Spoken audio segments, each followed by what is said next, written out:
شهادت مرگ تاجرانه است. شهادت یک مفهوم عجیبی است، یک مقوله عجیبی است، یک مقوله عمیقی است.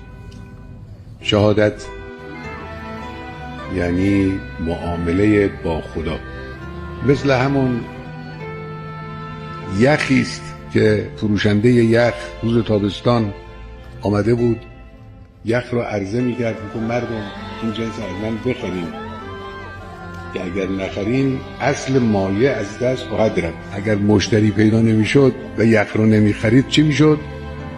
یخ آب میشد.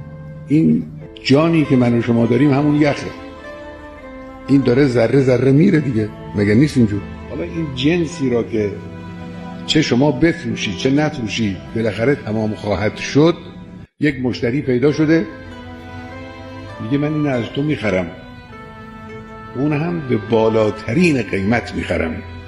اون بالاترین قیمت چیه؟ بهشت. بهشت یعنی سعادت ابدی، سعادتی که در اونجا دیگه مثل این یخ نیست که آب بره لحظه به لحظه، نه، بقای دائمی است، همیشگی است، لذت همیشگی است، نعمت همیشگی است.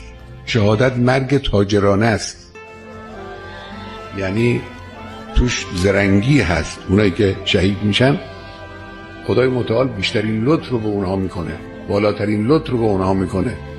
این شهادت، این شهادت.